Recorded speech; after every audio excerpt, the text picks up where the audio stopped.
Hi, I'm Rashonda Kay. This is Reading with Rashonda. We are reading Running 1,000 Miles for Freedom by William and Ellen Craft. We are on part 2, video 4. Let's dive in. I venerate the man whose heart is warm, whose hands are pure, whose doctrines and whose life coincident. That's weird. Whose hands are pure, whose doctrines and whose life coincident exhibit lucid proof that he is honest in the sacred cause. But grace abused brings forth the foulest deeds, as rich as soil the most luxuriant weeds. I must now leave the reverend gentleman in the hands of him who knows best how to deal with the recreant ministry.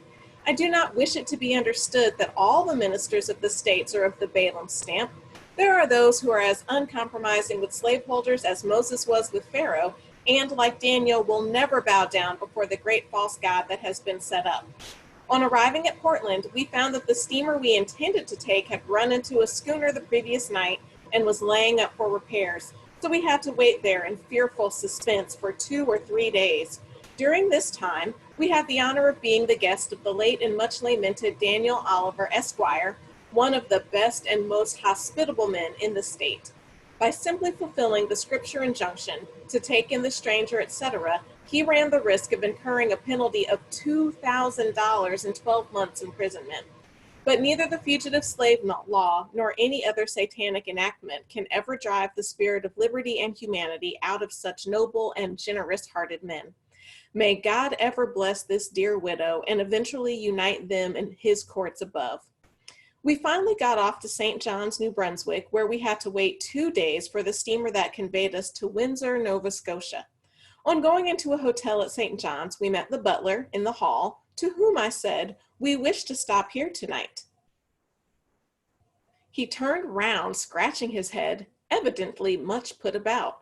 But thinking that my wife was white, he replied, "We have plenty of room for the lady, but I don't know about yourself. We never take in colored folks." "Oh, don't trouble about me," I said. "If you have room for the lady, that will do. So please have the luggage taken to a bedroom." He's like, "I'm gonna sleep with my wife." All right. "Oh, don't trouble about me," I said. "If you have room for the lady, that will do. So please have the luggage taken to a bedroom," which was immediately done, and my wife went upstairs into the apartment. After taking a little walk in the town, I returned and asked to see the lady. On being conducted to the little sitting room where she then was, I entered without knocking, much to the surprise of the whole house. The lady then rang the bell and ordered dinner for 2. "Dinner for 2, Mom!" exclaimed the waiter as he backed out the door. "Yes, for 2, said my wife. In a little while, the stout red-nosed butler whom we first met knocked at the door. I called, I called out, "Come in." What a scandal. White woman, this supposedly white woman, sharing her bedroom and a meal with a black man, and a black man answering the door when someone knocks. Oh.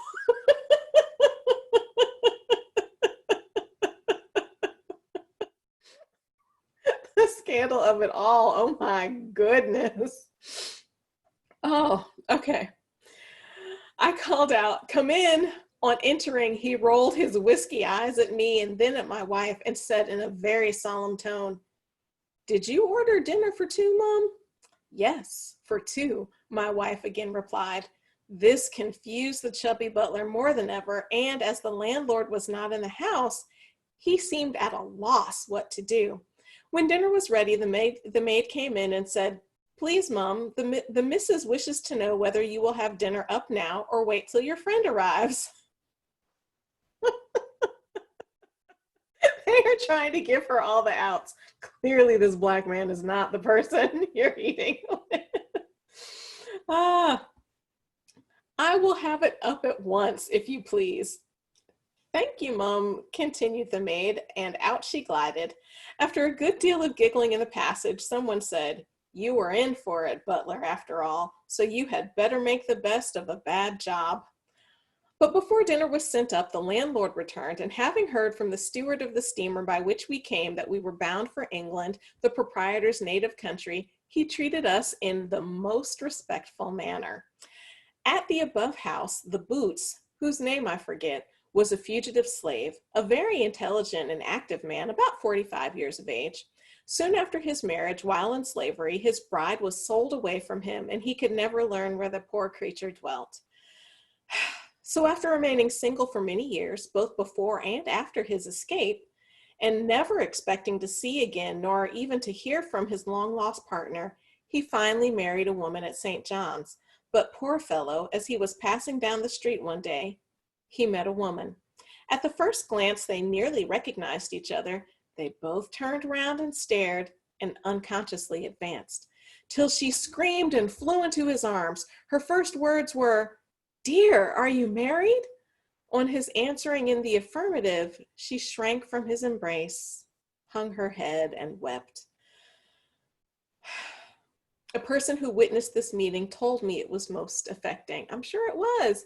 He never remarried for the longest time. He finally remarries, and then he runs into his wife, who he hadn't seen for years and years. Oh, how heartbreaking. This couple knew nothing of each other's escape or whereabouts. The woman had escaped a few years before to the Free States by secreting herself in the hold of a vessel. But as they tried to get her back to bondage, she fled to New Brunswick for that protection which her native country was too mean to afford. The man at once took his old wife to see his new one, who was also a fugitive slave. Oh. And as they all knew the workings of the infamous system of slavery, they could, as no one else can, sympathize with each other's misfortune. Yeah, but you can't really have two wives. I mean, you can in some places. Let's keep reading. According to the rules of slavery, the man and his first wife were already divorced, but not morally, and therefore it was arranged between the three that he should live only with the lastly married wife and allow the other one so much a week as long as she requested his assistance.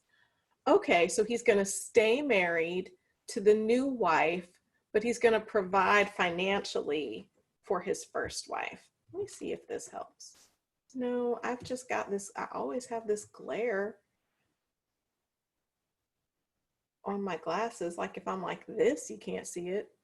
But this is a little strange for me to just sit here like this. Turning this light doesn't really do much of anything. But I need my glasses on. I gotta see. All right, I'm gonna keep reading.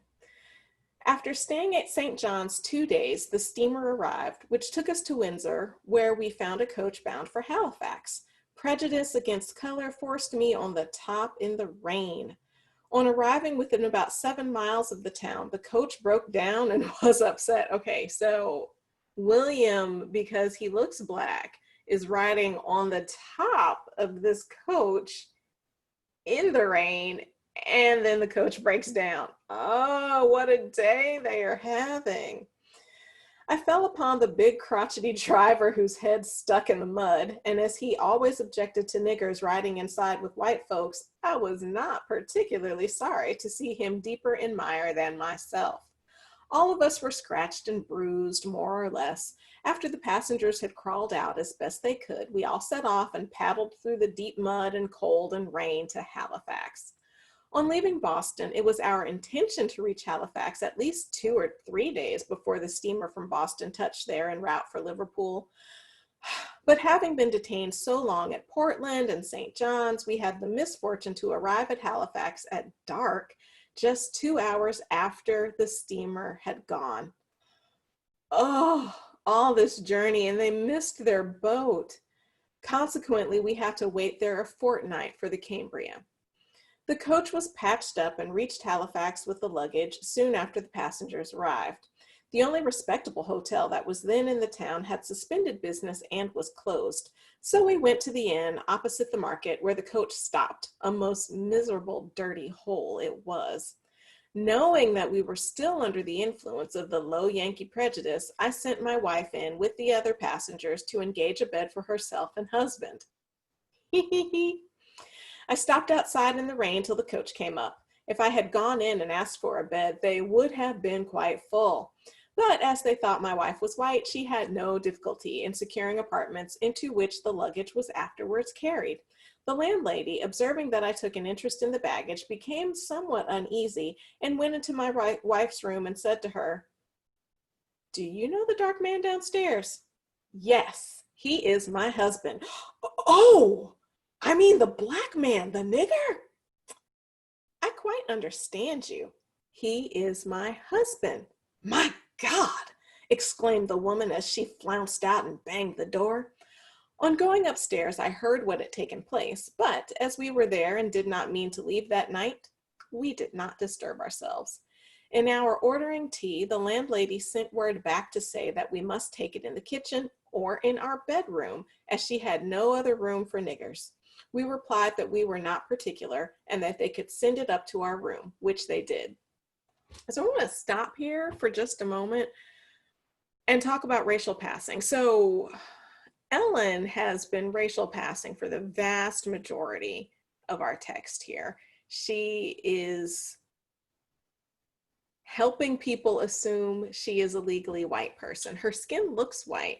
So today, not back then, but today many would argue, well, then she's just white if her skin looks white. But what she's doing is taking on the legal trappings of whiteness. But what's interesting in how Ellen passes versus, say, in the novel Passing by Nella Larson, which we can't read here for Reading with Rashonda because it is still under copyright.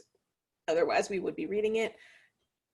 But anyway, in Nella Larson's Passing, the people who pass distance themselves from associating with people who are visibly Black, because it ruins the ruse. If you look like you're white and you're masquerading around as a person who's legally white, and then somebody knows you're married to a Black person, well, then maybe you're Black. And even if you aren't Black, you're not the kind of white person that people want to be hanging out with.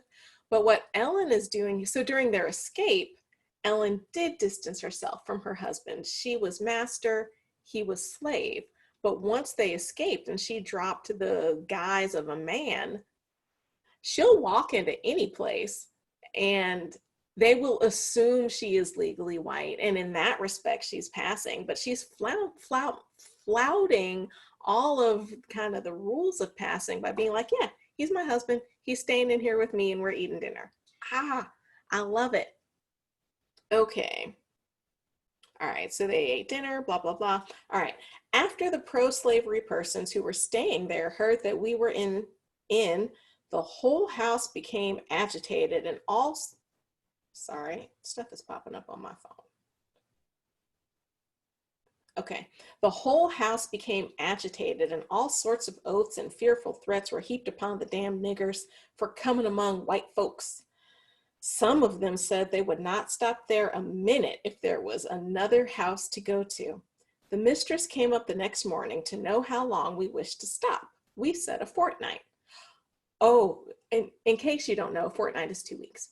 Oh, dear me, it is impossible for us to accommodate you, and I think you had better go.